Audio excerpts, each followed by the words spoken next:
I don't know really if there's a herald here in this room. If not, I think we will manage to introduce ourselves too. We are Matthias and Frank from the CCC in Dresden. And first of all, I want to say hello to everyone and thank you for paying that much interest to this topic of intrusion detection systems. So the next about 45 minutes, we are going to talk about, well, what's known as intrusion detection systems. We're going to cover different IDS technologies. We will have a look what you actually can do with it and how you get valuable results out of it. Here the agenda, quite briefly. First of all, of course, we have to define what we are basically looking for with the IDS systems.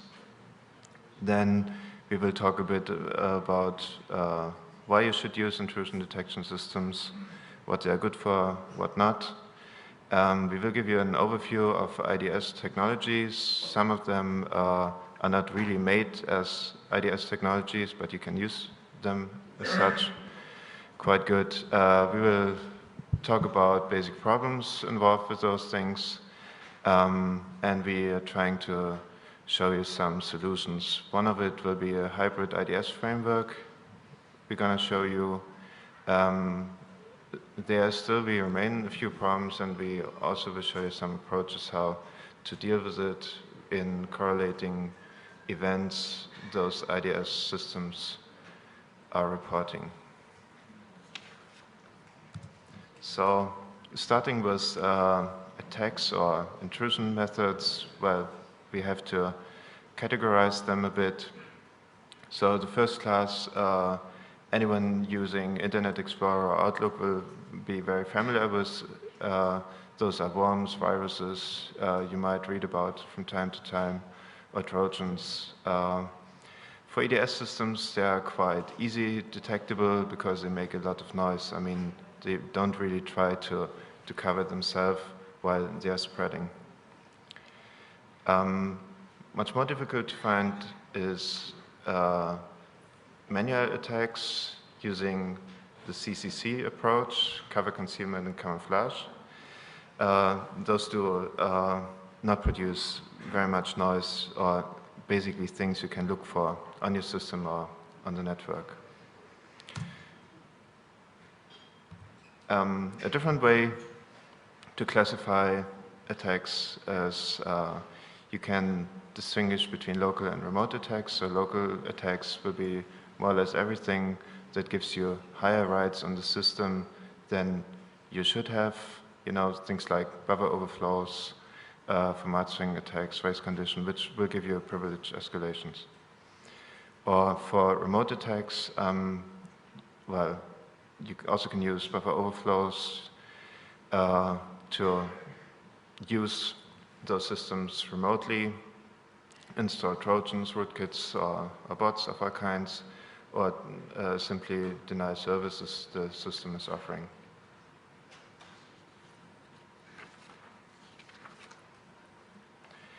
Another thing you have to keep in mind that real life is most of the time much different from what you have here.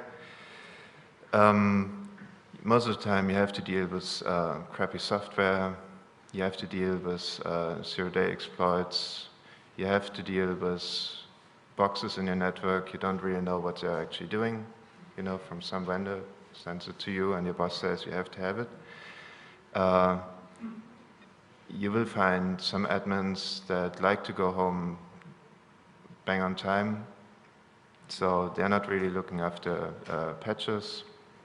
And you also will have systems that are not patchable at all because the software doesn't run with recent patches anymore.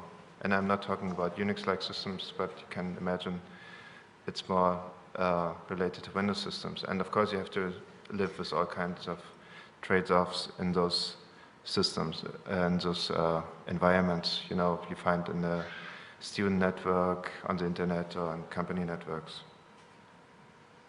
Actually, a funny story, by accident I was listening to two people in this house, but not visitors actually, they were talking about how to discover if you're really connected to the web page of your online bank or not. And one was giving the proposal that you can use a wrong password, and if the page says the password is wrong, it's the right page of your online bank. And it really happened. You know, those people who were walking around in this red cloth, was them. Okay, so what are intrusion detection systems good for? Of course, they're not there to compensate for bad security. I mean, if you don't take care of the security of your systems, IDS systems will not help you too. So they're really more there to recognize damage that might have happened to systems. They will help you to evaluate incidents, trace back intrusions, or well, basic for forensic analysis. So they help you really to discover what's going on your network. Okay, I will continue. After you heard about the purpose of IDS systems, I will give you a short introduction about the different technologies that you can utilize for IDS. Basically, they can be divided into two groups that are the network-based IDS and the host-based IDS systems. Network-based IDS means that you have something that listens on the network and analyzes the packets that cross the wire. And host-based systems mean that you have something on the system itself that checks the, for example, files or what is going on in the system. I will continue with the network-based IDS, and the first group is a traffic analyzer. Analyzing traffic means that you capture all the packets on a wire and inspect their content, for example. One of the most popular traffic analyzers is Snort. Snort uses two steps for the processing of the packets. In the first one, it passes them to a preprocessor, which can be used to detect port scans. It can reassemble TCP streams from the packets in the right order, which they were sent out. It can decode some higher level protocols, for example, RPC or HTTP, and it can also be used for virus scanning with the ClamEV plugin. In the second step, Snort uses a pattern matching engine where it can be configured to detect traffic patterns of, for example, exploits or every kind of traffic, and also for detecting protocol violations. On the next slide, you see two rules of the two signatures of Snort. The first one is quite easy. It only detects TCP packets from any interface from the external network to the home network. There's some kind of aliases that must be defined, but it's not relevant for this example. From any port to port 23, that means every packet on this, every TCP packet will raise an alert for this rule. The second rule is a bit more complicated. It is a real example from a real Snort rule that detects NetBus backdoor activities, and it contains additionally, for example, a flow direction where here from server could be also the other direction, or content. You can match for different contents on this rule.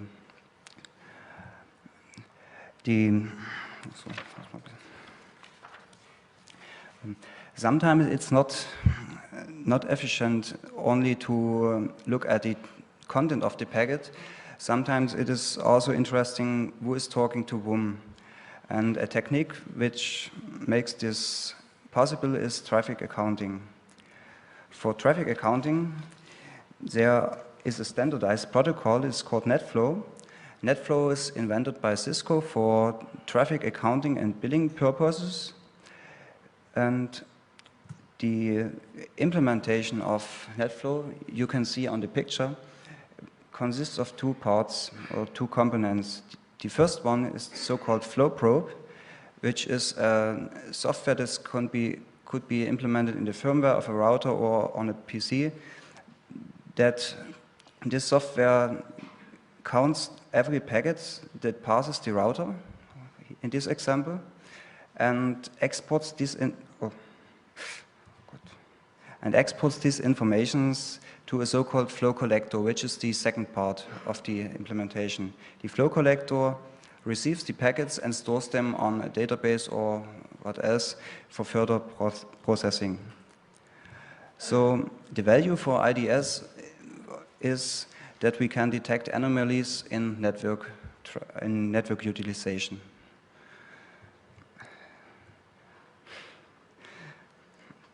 The last network-based technology that I want to introduce you are the virtual honeypots.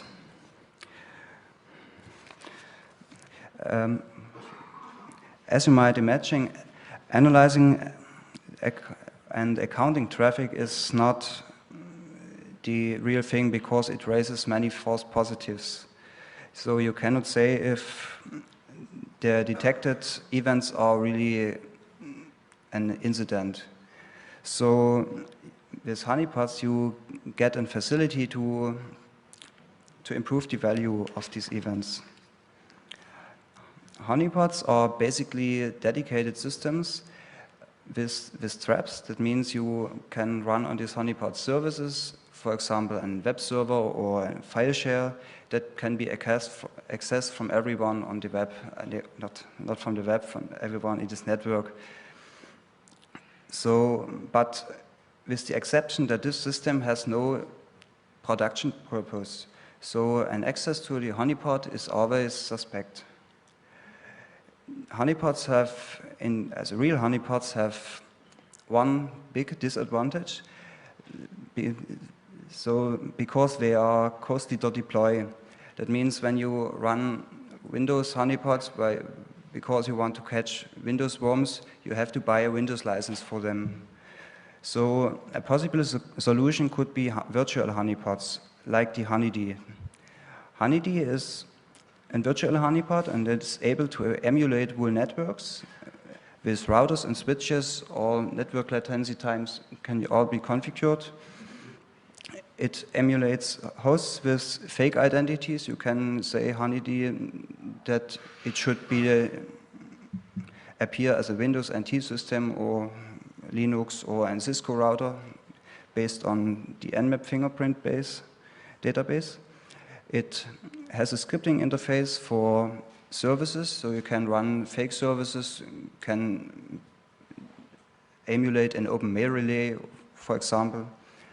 And it can also forward ports to real existing services somewhere in the network. So virtual honeypots are a supplement for qualifying IDS events. It gives them a higher value. Now we come to the next big group, that are the host-based systems. The first one is syslog. Syslog, maybe many of you know already. It is a centralized logging facility. Exists in almost every Unix system. There are implementations for Windows also.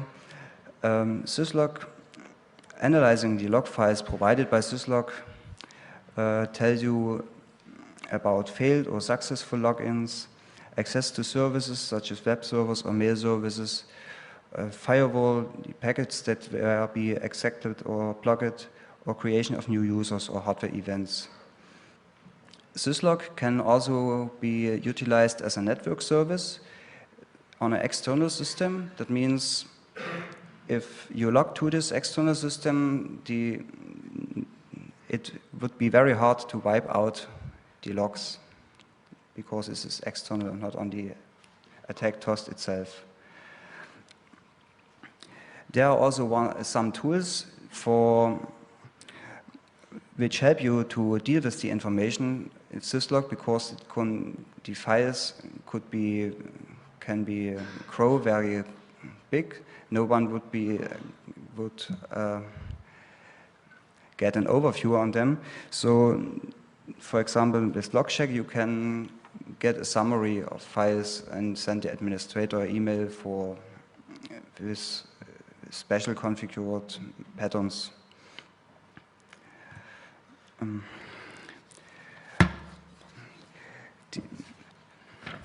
The next one is file fingerprinting.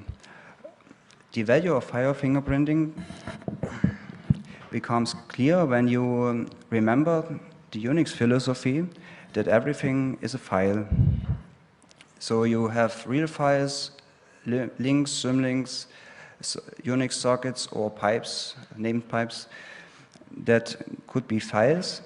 And file fingerprinting means that you calculate a cryptographic hash of the files and stores them on a secure place, or yes. And with file fingerprinting, you can detect changes in the files, in the content of the files. For file fingerprinting, there are different implementations. One of them is Samhain, as an example, which offers some additional features. It can detect changes in file access rights or access times, modification times, the creation of new files, changes in user and group configuration, user and group rights, deletion of files, and also detect kernel rootkits on Linux and FreeBSD. The value for IDS is also very clear. You can detect the manipulation of files with them.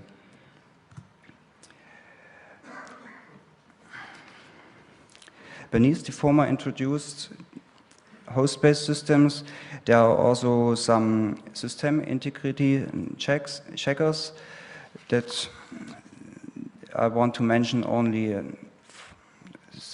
for some examples. For example, with check rootkit, which looks for traces of known rootkits, Tiger, which looks for programs that open sockets for listening, or evaluates package databases for unknown files. That means when you have a directory, user sbin, and there's a file that is found in no package of the operating system, that maybe somebody put the file there for any attack reason.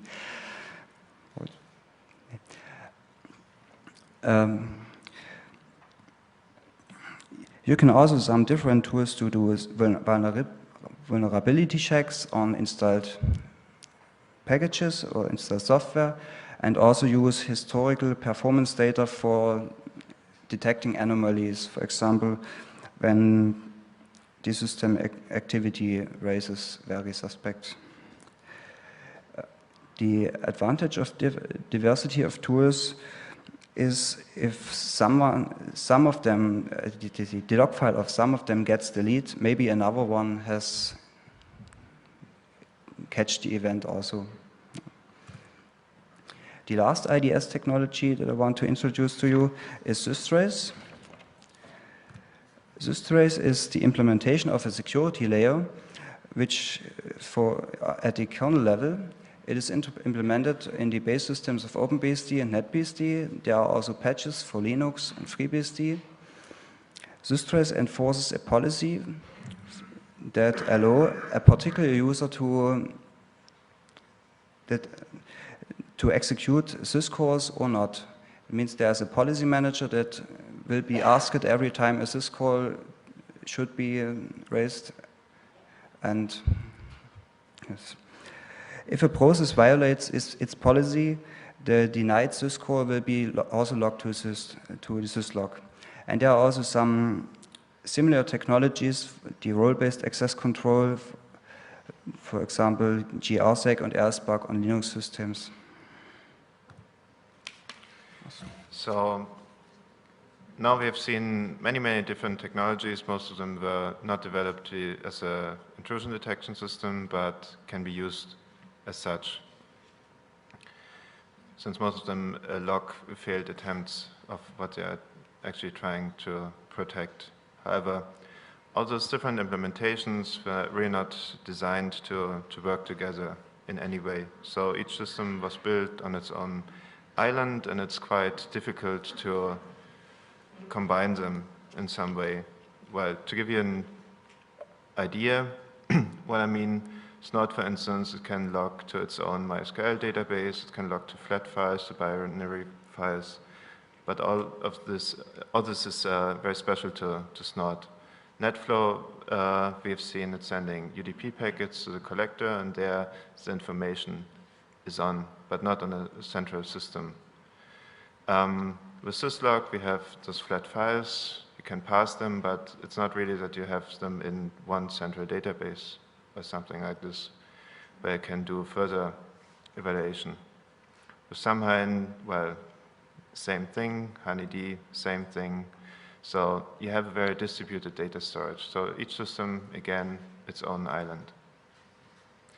And even if for some of them do exist quite nice tools to do analysis, you know, looking, filtering, stuff like this, you won't find a single tool that can look at the data of all of those different tools. So what would we do if we were able to design such a system from scratch? First of all, we want to have a standardized storage format. So all those different IDS systems should use one data format to store their information. Next thing is we want to have all this information on one place, let's say one database. So we can dig out all this information from there. And further, we want to have a common analysis tool, so we can have one tool we use to look at this data.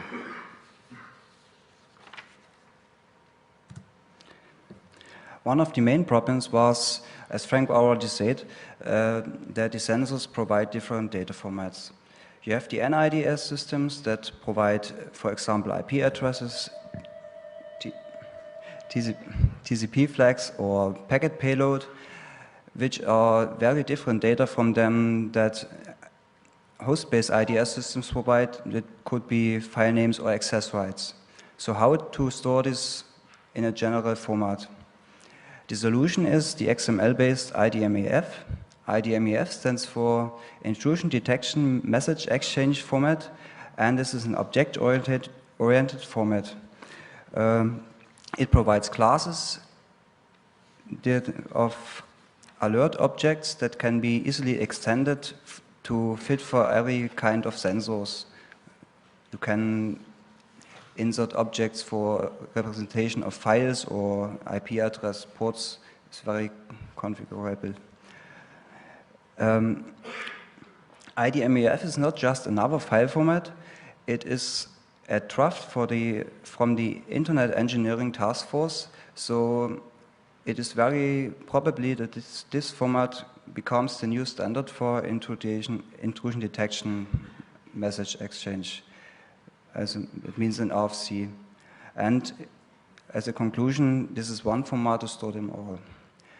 In the next slide, I have a very minimalized example of an IDMEF message in XML notation. You see there is every message gets an alert ID. This is a unique ID. It gets a timestamp, but it's not the only timestamp. An IDMEF message contains 3 timestamps for creation time, detection time. That's very different. And here you see the representation, for example, of an IP address. You have the source. The source is the source host in this case, and the representation of address. The remaining problems was that we need centralized data storage and a centralized analysis tool. While evaluating different approaches, we found an interesting framework which is called Prelude IDS. The center of Prelude IDS The center of Prelude IDS is a so-called Prelude Manager, which is a server which stores IDMAF information to a database. This database can be in MySQL database or PostgreSQL. So there is an abstraction layer that handles the access to the database. On the other side, you have your IDS sensors, and these sensors can be connected with a special library to the Prelude Manager. So there is the connection from the sensor to the manager is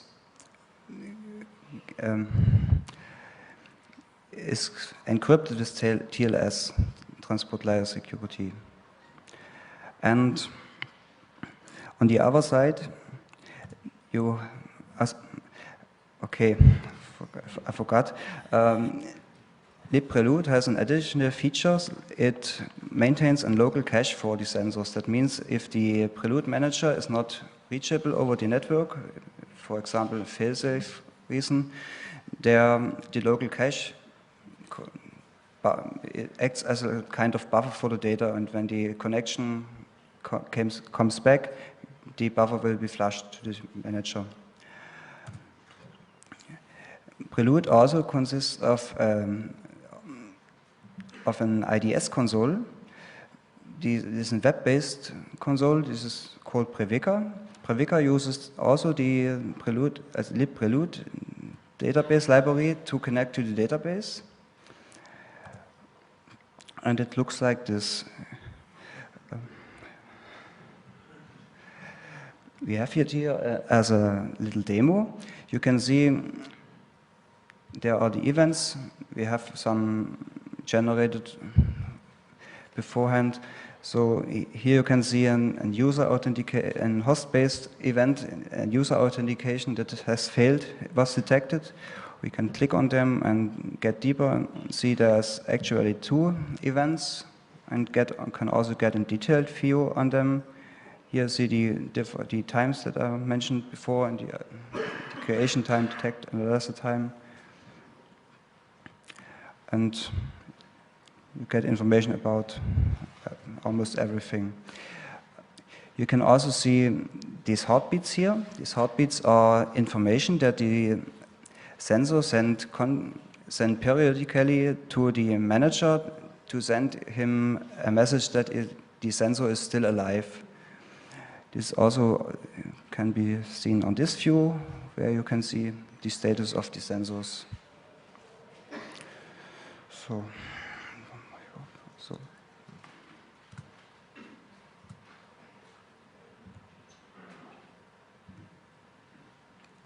yes, okay. You can use almost every sensor or IDS system for Prelude, but as you can see on the slide, for some projects, for example Snort and Samhain, are already Prelude enabled. Other sensors that have still no support for Prelude can be utilized by the Prelude LML sensor, which is a very special sensor because it is able to parse log files, is configurable by Perl-compatible regular expressions, so you can grab the information you want out of the log files and put them to an IDMAF structure and pass this to the Prelude Manager. For very special cases where you cannot use Prelude LML, you can also use a client API, which is available for C, Python, and Perl, which is a very comfortable way to send IDMAF events. Okay, so now we actually solved somehow the 3 design principles we were aiming for, and are we happy now? And set with what we aimed for? Actually, no, since, you will have multiple sensors employing very different sensor technologies, and those sensors will generate many, many events. And some of those events might be sensible. Many of them will be false positives. For an example, I mean, if a system is attacked with buffer overflow, it's not vulnerable. You're not really interested in this information. And to to tune all your different IDS sensors is quite time consuming too, even if you have to do it, of course. So a human admin might be unable to investigate into any single event that's reported by the sensors. And further, a single event doesn't really give you a shape of an incident, where most of the time different IDS sensors will fire. So the remaining problem is that we have simply too many events. So why not using them, correlating them to find out what really happened? So here we have a very, very simple and basic example of a, let's assume, worm attack. So what the worm does is first it sends an ICMP ping to see if the system it wants to attack is alive. Then after a certain time, it will send a buffer overflow. And if this buffer overflow is successful, the worm distributed, it will change some file that actually shouldn't be changed on your attacked system. So what we can do with this basic correlation approach is we say, okay, if this happened and this happened and this happened, we will have an incident.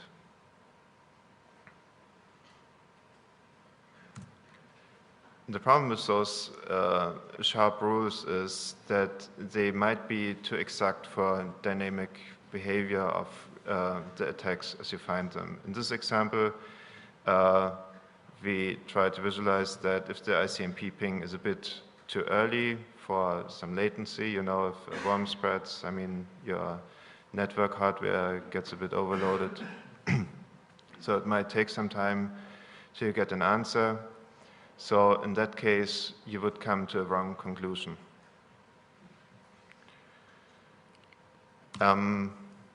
Actually, to introduce to you a more advanced approach to do this, first we have to tell you a bit about so-called fuzzy sets. I mean, who of you has ever heard the term fuzzy control or fuzzy logic?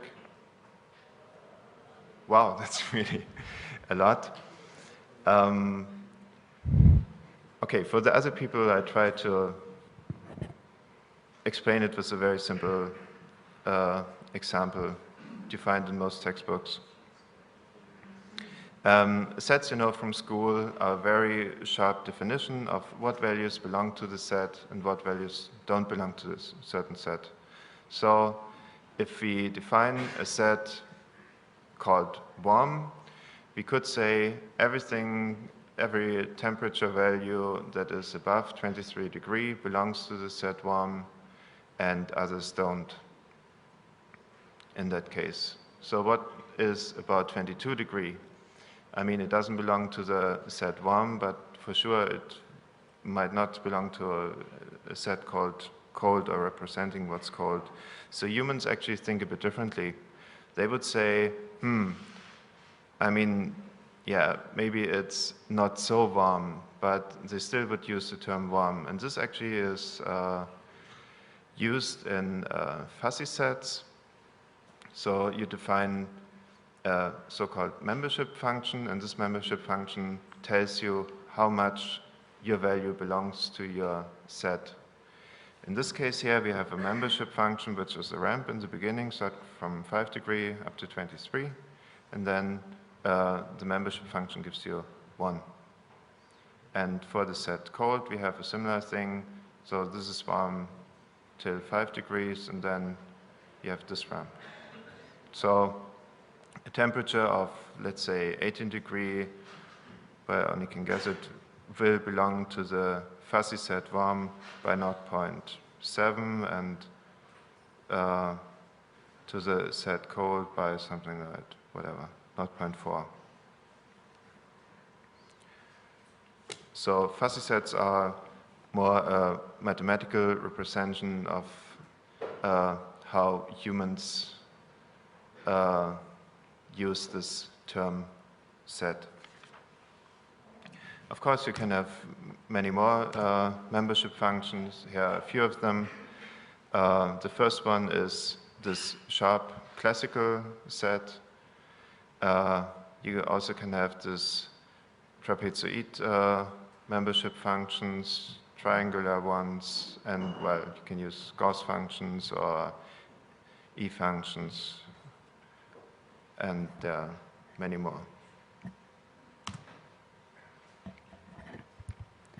So, you just heard about the idea behind fuzzy technologies, fuzzy sets, and so we can make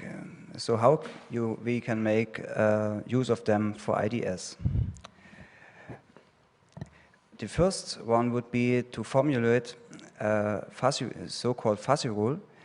Each fuzzy rule must contain the events we're looking for. Each event gets a so-called membership function assigned with also the parameters which can modify the shape of the function, and also limits and so-called repetition function. The repetition function is responsible for catching multiple events when multiple events match the rule, and you are only interested in the first or in the last event or some kind of average value. The second step is to evaluate the fuzzy rule.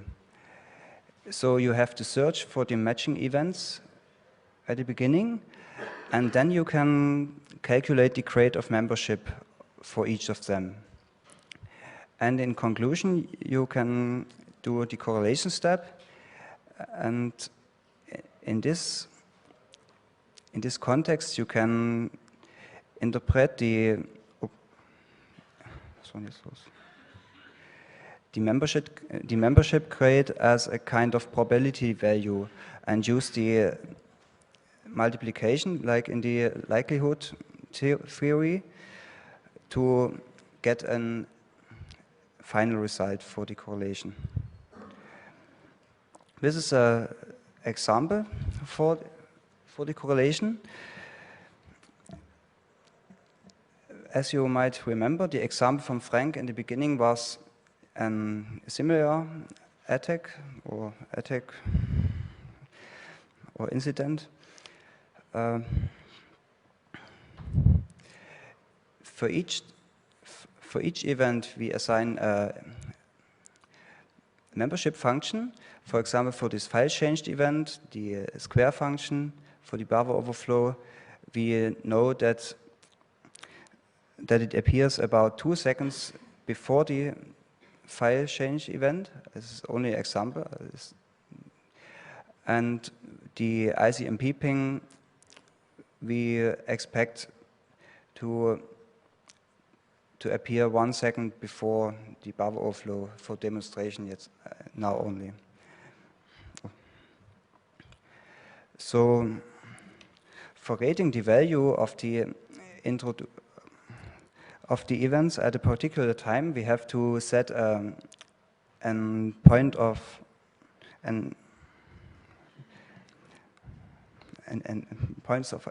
reference. Typically, we choose for this the most critical event, which is, in this example, that the file has changed. And related to this point, we calculate the values of the membership functions.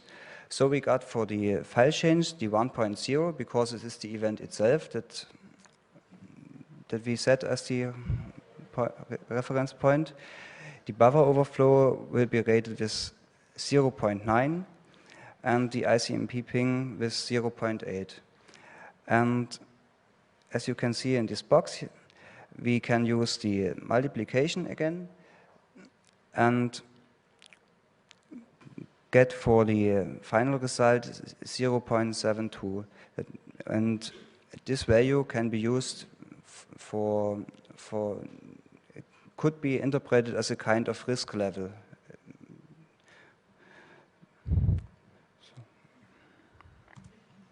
So using those fuzzy rules can help to improve the correlation results. If you do wider rule definitions, you will get a wider range of results, of course, and doing the opposite and using more precise or more sharper rule definitions, you will get a more precise result, but in a narrower band. You have adjustable parameters to stretch or compress the membership functions to catch more or less events. And if you have multiple events matched by those membership functions, you have to somehow rate the quantity of those events. As Matthias just said, is you can use the first event you found or the last one or some median of those events you found. And you also can take into account the number of events you found. So we implemented this fuzzy rules in Perl. So you basically have to write a config file where you define the membership functions and the events you're looking for. Then the so-called correlation module is using the Prelude database to look for those events and calculate this probability value. This value that gives you an idea if this incident has happened or not. Next steps is that we want to code some report generation so that you, for predefined rules, you can generate reports. And in a more real-time application, we want to use instant messaging with a level of escalation to inform the admin of events we found, or of incidents we found using those fuzzy rules. So the conclusion for this talk is use all the data sources you can get for intrusion detection. Use clever methods to summarize, correlate, and evaluate this data. I mean, you don't have to use those fuzzy rules or other things, but most of the time it helps you if you use an application that summarizes your log files and looks for things that shouldn't appear there. And of course, look at those reports. So now we have some time for questions, if you have some.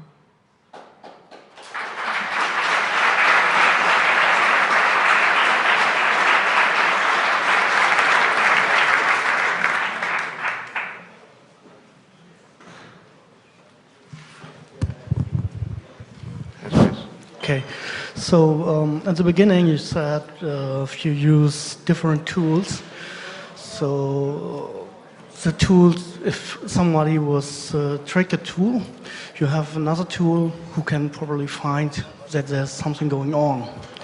But if you centralize everything on one database, on one manager, so if somebody don't find out a way to compromise the manager, the complete IDS is for air, so don't know. So you can compromise the complete database.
And if you keep all this data on all your different sensors, I mean, there's no way in doing that, from my understanding.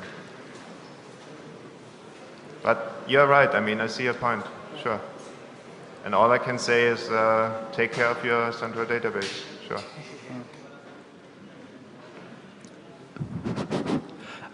Hey, I do expect that the major problem is going to be that you have a lot of false alerts. Do you have any idea how can you reduce them? Because like the more fuzzy logic that you actually put into that entire IDS system, or actually in evaluating all those results, all the events, the more false alerts you will get. Sorry, please, can you repeat? The other way around. Don't you think the more events that you correlate, the more false alerts you get? Well, that's actually what we try to avoid, because you know, if your snort sensor tells you there was a buffer overflow, as I said previously, I mean, with the knowledge of the system that has been attacked, you might know there is no IIS running on the system, that's an Apache web server. So you don't have to care about this anymore. And this is where you're actually eliminating false positives. Because your network intrusion detection system doesn't know what the buffer overflow is destined for. But that actually means that you need to head into more the direction of an asset management system. So you don't correlate like different IDS sources, but more or less an asset management, and then whatever, maybe even vulnerability management that is attached to it, and then correlate those information with with the current network activity, or however you call it, based on nits or hits. Yeah. Okay. Thanks. Thank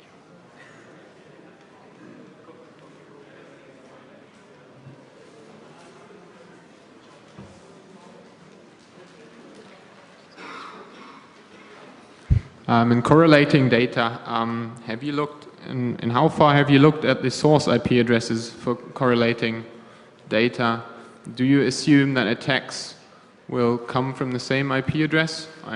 You will have a ping and ICMP from an IP address and a buffer overflow from that IP address, and then a file change. Well, you won't have an IP address for that, but in how much is that important for you in your experience? Well, if you're in the central database, if you have the possibility to correlate all the data from different network IDS systems, for instance, you will have a chance to find out things like idle scans you couldn't detect with a single system. And so the idea behind correlation is that you really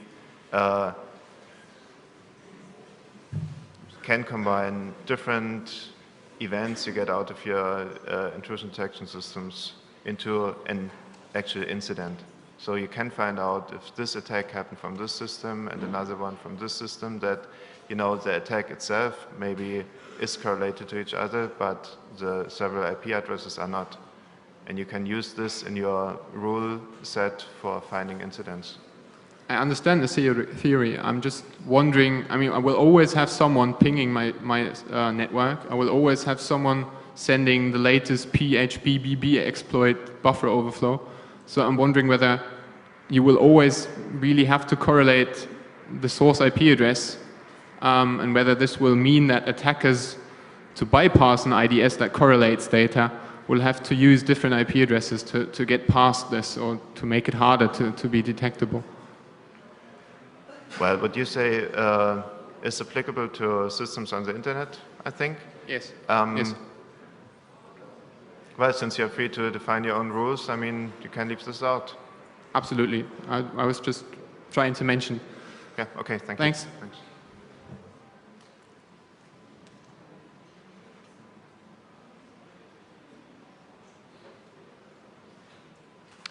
Okay, so there are no further questions. Thanks again for your attention. Thank you. Thank you.